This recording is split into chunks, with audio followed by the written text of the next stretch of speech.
Assalamualaikum warahmatullahi wabarakatuh. Kisah mengharukan Bilal bin Rabah.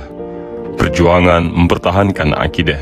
Namanya adalah Bilal bin Rabah, yakni muazzin Rasulullah Sallallahu Alaihi Wasallam. Memiliki kisah menarik tentang sebuah perjuangan mempertahankan akidah. Sebuah kisah yang tidak akan pernah membosankan, walaupun terus diulang-ulang sepanjang zaman.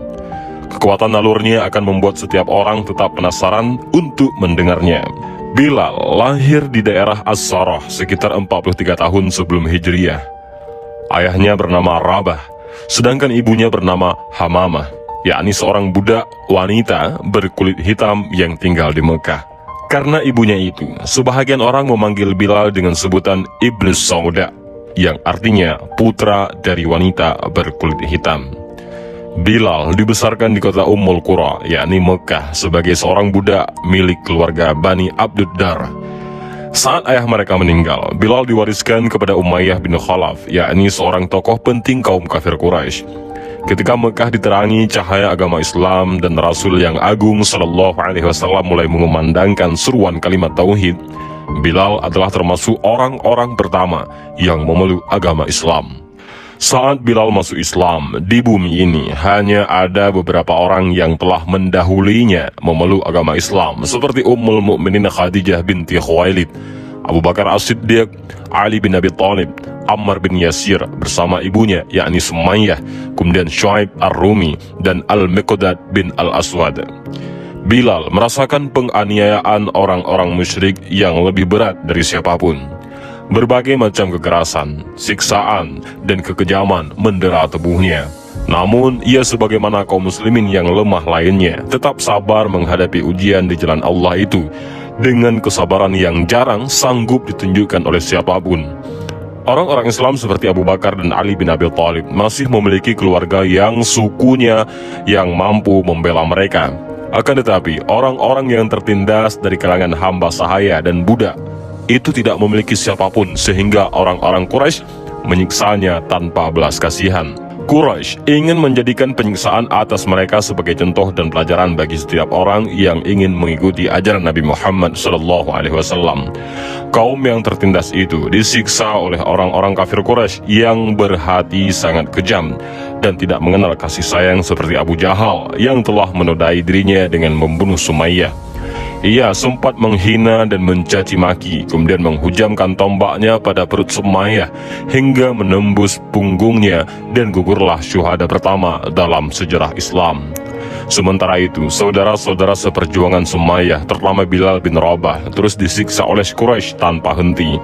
Biasanya, apabila matahari tepat di atas ubun-ubun dan padang pasir Mekah berubah menjadi perapian yang begitu menyengat, orang-orang Quraisy itu mulai membuka pakaian orang-orang Islam yang tertindas itu, lalu memakaikan baju besi pada mereka, dan membiarkan mereka terbakar oleh sengatan matahari yang terasa semakin terik. Tidak cukup sampai di sana, orang-orang Quraisy itu mencambuk tubuh mereka sambil memaksa mereka mencaci maki Rasulullah Sallallahu Alaihi Wasallam. Nauzubillah. Ada kalanya saat siksaan terasa begitu berat dan kekuatan tubuh orang-orang Islam yang tertindas itu semakin lemah untuk menahannya.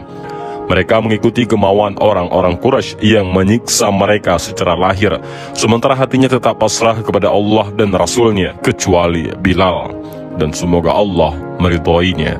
Baginya, penderitaan itu masih terasa terlalu ringan jika dibandingkan dengan kecintaannya kepada Allah dan perjuangan di jalannya. Orang Quraisy yang paling banyak menyiksa Bilal adalah Umayyah bin Khalaf bersama para algojonya. Mereka menghantam punggung telanjang Bilal dengan cambuk. Namun, Bilal hanya berkata, Ahad, Ahad, Allah Maha Esa. Mereka menindih dada telanjang Bilal dengan batu besar yang panas. Bilal pun hanya berkata, Ahad, Ahad. Mereka semakin meningkatkan penyiksaannya, namun Bilal tetap mengatakan, Ahad, Ahad. Mereka memaksa Bilal agar memuji Lata dan Uzza, tetapi Bilal justru memuji nama Allah dan Rasulnya. Mereka terus memaksanya. Ikutilah yang kami katakan. Bilal menjawab, lidahku tidak bisa mengatakannya. Jawaban ini membuat siksaan mereka semakin hebat dan keras. Apabila merasa lelah dan bosan untuk menyiksa, sang tiran, yakni Umayyah bin Khalaf, mengikat leher Bilal dengan tali yang kasar, lalu menyerahkannya kepada sejumlah orang tak berbudi dan anak-anak agar menariknya di jalanan dan menyeretnya di sepanjang Abtah Mekah. Sementara itu, Bilal menikmati siksaannya yang diterimanya karena membela ajaran Allah dan Rasulnya. Ia terus mengumandangkan pernyataan agungnya, Ahad, Ahad, Ahad. Ia terus mengulang-ulangnya tanpa merasa bosan dan lelah.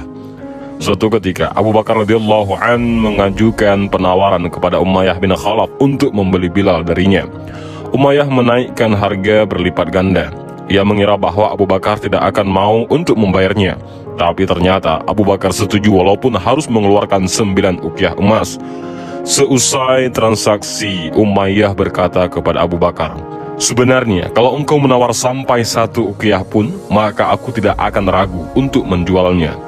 Abu Bakar membalas, "Seandainya engkau memberi tawaran sampai 100 uqyah pun, maka aku tidak akan ragu untuk membelinya." Ketika Abu Bakar memberitahu Rasulullah SAW bahwa ia telah membeli sekaligus menyelamatkan Bilal dari cengkraman para penyiksanya, Rasulullah SAW berkata kepada Abu Bakar, "Kalau begitu, biarkan aku bersekutu denganmu untuk membayarnya, wahai Abu Bakar." Abu Bakar Siddiq radhiyallahu an menjawab, "Aku telah memerdekakannya, Rasulullah." Setelah Rasulullah SAW mengizinkan sahabat-sahabatnya untuk hijrah ke Madinah, mereka segera berhijrah termasuk Bilal radhiyallahu an. Setibanya di Madinah, Bilal tinggal satu rumah dengan Abu Bakar dan Amir bin Fihir. Malangnya, mereka terkena penyakit demam. Apabila demamnya agak reda, Bilal melantunkan gurindam kerinduan dengan suaranya yang jernih. "Duhai malamnya aku, akankah suatu malam nanti aku bermalam di Fakh, dikelilingi pohon iskir dan jalil? Akankah suatu hari nanti aku minum air mijannah? Akankah aku melihat lagi pegunungan Syamah dan Tafil?" Tidak perlu heran mengapa Bilal begitu mendambakan Mekah dan perkampungannya, merindukan lembah dan pegunungannya, karena di sanalah ia merasakan nikmatnya iman, siksaan untuk mendapatkan keridhaan Allah. Di sanalah ia berhasil melawan nafsu dan godaan setan. Bilal tinggal di Madinah dengan tenang dan jauh dari jangkauan orang-orang Quraisy yang kerap untuk menyiksanya. Kini ia mencurahkan segenap perhatiannya untuk menyertai Nabi sekaligus kekasihnya, yakni Muhammad Sallallahu Alaihi Wasallam. Bilal selalu mengikuti Rasulullah Sallallahu Alaihi Wasallam kemanapun baginda pergi, selalu bersamanya saat sholat maupun ketika pergi untuk berjihad. Kebersamaannya dengan Rasulullah Sallallahu Alaihi Wasallam ibarat bayangan yang tidak pernah lepas dari pemiliknya. Ketika Rasulullah Sallallahu Alaihi Wasallam selesai membangun Masjid Nabawi di Madinah dan menetapkan azan, maka Bilal ditunjuk sebagai orang pertama yang mengumandangkan azan dalam sejarah Islam. Biasanya, setelah mengumandangkan azan, Bilal berdiri di depan pintu rumah Rasulullah SAW seraya berseru, "Hayya 'alas shalah, hayya 'alal falah." Mari melaksanakan salat, mari meraih keuntungan. Lalu ketika Rasulullah SAW keluar dari rumah dan Bilal melihat baginda Nabi, Bilal segera melakukan iqamah. Suatu ketika Najasyi, yaitu Raja Habasyah, menghadiahkan 3 tombak pendek yang termasuk barang paling istimewa miliknya kepada Rasulullah SAW. Rasulullah SAW mengambil 1 tombak, sementara sisanya diberikan kepada Ali bin Abu Talib dan Umar ibn Khattab. Tapi tidak lama kemudian Rasulullah memberikan tombak itu kepada Bilal.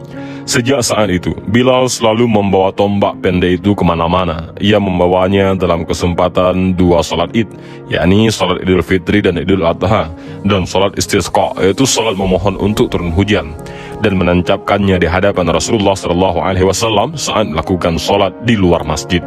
Bilal menyertai Nabi SAW dalam perang Badar. Ia menyaksikan dengan mata kepalanya sendiri bagaimana Allah memenuhi janjinya dan menolong tentaranya. Ia juga melihat langsung tewasnya para pembesar Quraisy yang pernah menyiksanya dengan hebat. Ia melihat Abu Jahal dan Umayyah bin Khalaf tersungkur berkalang tanah ditembus pedang kaum muslimin, dan darahnya mengalir deras karena tusukan tombak orang-orang yang mereka siksa dahulu. Ketika Rasulullah SAW menaklukkan kota Mekah, baginda berjalan di depan pasukan kaum muslimin bersama sang pengumandang panggilan langit, yakni Bilal bin Rabah. Saat masuk ke Ka'bah, Rasulullah hanya ditemani oleh 3 orang, yaitu Utsman bin Tolhah yang dikenal sebagai pembawa kunci Ka'bah, kemudian Usamah bin Zaid yang dikenal sebagai kekasih Rasulullah SAW, dan putra dari sahabatnya Zaid bin Harisah, dan yang terakhir Bilal bin Rabah yang dikenal sebagai muazzin Rasulullah SAW. Ketika sholat zuhur tiba, ribuan orang berkumpul di sekitar Rasulullah SAW, termasuk orang-orang Quraisy yang baru masuk Islam saat itu. Baik dengan suka hati maupun terpaksa, semuanya menyaksikan pemandangan yang agung itu. Pada saat-saat yang sangat bersejarah itu, Rasulullah SAW memanggil Bilal bin Rabah agar naik ke atas atap Ka'bah untuk mengumandangkan kalimat tauhid dari sana. Bilal melaksanakan perintah Rasulullah SAW dengan senang hati, lalu mengumandangkan azan dengan suaranya yang bersih dan jelas. Ribuan pasang mata memandang ke arahnya, dan ribuan lidah mengikuti kalimat azan yang dikumandangkannya. Tapi di sisi lain, orang-orang yang tidak beriman dengan sepenuh hatinya tak kuasa memendam hasad di dalam hatinya. Mereka merasa kedengkian telah merobek-robek hati mereka. Saat azan yang dikumandangkan, Bilal sampai kepada kalimat Asyhadu anna Muhammadar Rasulullah. Aku bersaksi bahwa Muhammad adalah utusan Allah. Juwairiyah binti Abu Jahal bergumam, sungguh Allah telah mengangkat kedudukanmu. Memang kami tetap akan sholat. Demi Allah, kami tidak menyukai orang yang telah membunuh orang-orang yang kami sayangi. Maksudnya adalah ayahnya yang tewas dalam perang Badar. Khalid bin Usaid berkata, aku bersyukur kepada Allah yang telah memuliakan ayahku dengan tidak menyaksikan peristiwa hari ini. Kebetulan ayahnya meninggal sehari sebelum Rasulullah SAW masuk ke kota Mekah. Sementara Al-Haris bin Hisham berkata, sungguh malang nasibku, mengapa aku tidak mati saja sebelum melihat Bilal naik ke atas Ka'bah. Bilal menjadi muazzin tetap selama Rasulullah SAW masih hidup. Selama itu pula Rasulullah SAW sangat menyukai suara yang sangat disiksa dengan siksaan yang begitu berat di masa lalu. Ia melantunkan kata Ahad, Ahad, Ahad, yakni Allah Maha Esa. Sesaat setelah Rasulullah SAW menghembuskan nafas terakhir, waktu salat tiba, Bilal berdiri untuk mengumandangkan azan, sementara jasad Rasulullah SAW masih dengan kain kafan dan belum dikebumikan. Saat Bilal sampai pada kalimat Asyhadu anna Muhammadar Rasulullah, aku bersaksi bahwa Muhammad adalah utusan Allah, tiba-tiba suaranya terhenti. Ia tidak sanggup mengangkat suaranya lagi. Kaum muslimin yang hadir di sana tak kuasa menahan tangis. Maka meledaklah suara isak tangis yang membuat suasana semakin mengharukan. Sejak kepergian Rasulullah SAW, Bilal hanya sanggup mengumandangkan azan selama 3 hari. Setiap sampai pada kalimat Asyhadu anna Muhammadur Rasulullah, ia langsung menangis terseduh-seduh. Begitu pula kaum muslimin yang mendengarnya, larut dalam tangisan pilu.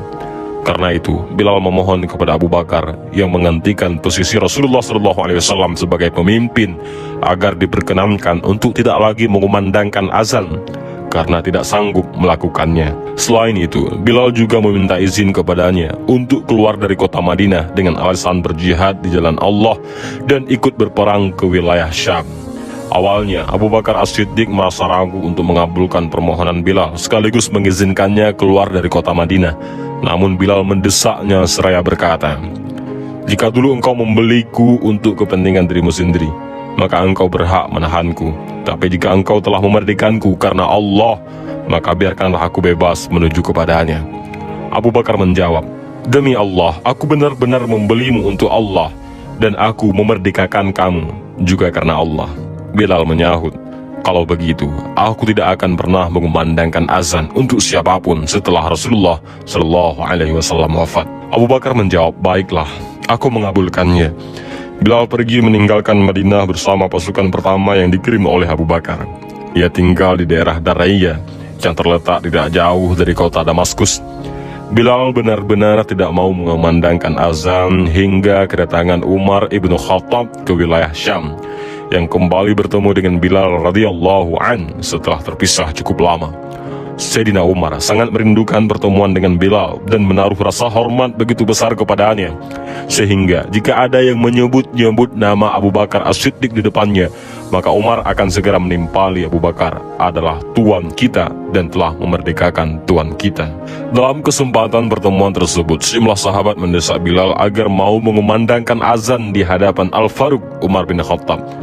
Ketika suara Bilal yang nyaring itu kembali terdengar mengumandangkan azan, Umar tidak sanggup menahan tangisnya.